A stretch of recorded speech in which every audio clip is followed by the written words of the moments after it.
বাবা, তুমি সব সময় আমাকে কাঁচা মরিচ, পান্তা ভাত আর পেঁয়াজ দিয়ে ভাত খেতে দাও।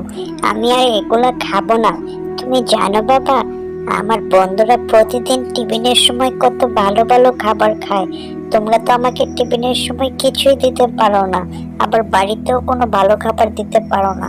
এগুলো আর আমি খাবো না, আমাকে ভালো খাবার দাও।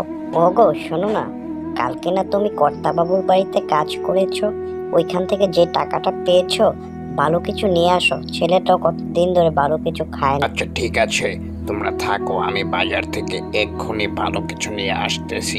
আজকে সবাই দুপুরে একসাথে খাবো। বাবা তুইও থাক। বাবা, রান্না হতে হতে তুই এক কাজ কর, নদী থেকে গিয়ে গোসলটা সেরে আয়। তারপর তোর বাবা আসলে সবাই আজকে একসাথে ভালো কিছু রান্না করে খাবো। সোনাপুর গ্রামের ছোট্ট একটি কুটিরে বাস করত তারা। এভাবেই চলছিল তাদের সংসার। আজকে ভালো কিছু রান্না করে খাবে সেই আশায় ছেলেকে ভরসা দিয়ে মা পাঠিয়ে দিল গোসল করতে। ছেলে গোসল করে ফেরার পথে দেখতে পেল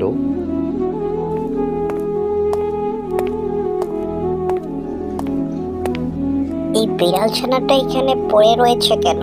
তার শরীর থেকে তো রক্ত বের হচ্ছে। তার সাহায্য প্রয়োজন। তাকে আমি এক্ষুনি বাড়ি নিয়ে সাহায্য করব, তাকে সুস্থ করে তুলতে হবে। তারপর বিড়াল ছানাটাকে বাড়িতে নিয়ে এসে সেবা যত্ন করে এবং সেবা যত্ন করার পর বিড়াল ছানাটা সুস্থ হয়ে যায়। সুস্থ হওয়ার পর বাচ্চাটিকে উদ্দেশ্য করে বিড়াল ছানাটা বলতে থাকে, শোনো বাবু, তুমি আমার অনেক উপকার করেছো।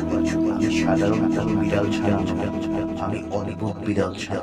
আমি তোমাকে সাহায্য করতে চাই, বলো তুমি আমার কাছে কি চাও। তারপর বাচ্চাটি বিড়াল ছানার কাছে তাদের পরিবারের অবস্থা সম্পর্কে বর্ণনা করলো এবং বিড়াল ছানা সবকিছু শোনার পর তাকে একটি চারা উপহার দিল এবং সেই চারাটি তাদের উঠানে লাগিয়ে দেওয়ার জন্য বলা হলো।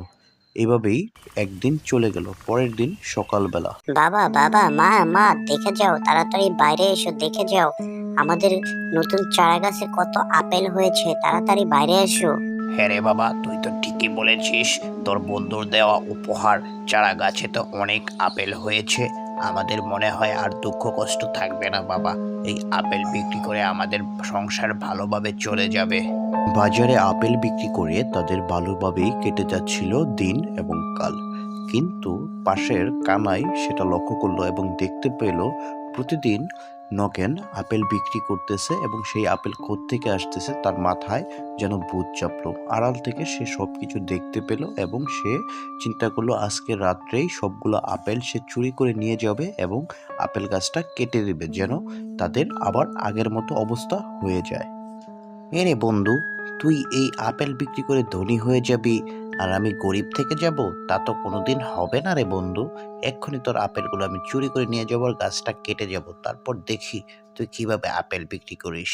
যখনই সে আপেল গাছ থেকে আপেল ধরতে গেল, ঠিক তখনই সেই বিড়ালটা চলে আসলো এবং তাকে ওই গাছের সাথে বেঁধে দিয়ে চলে গেল এবং বলে গেল, তোর শিক্ষা এবং তোর শাস্তি তোর বন্ধুই তোকে দিবে।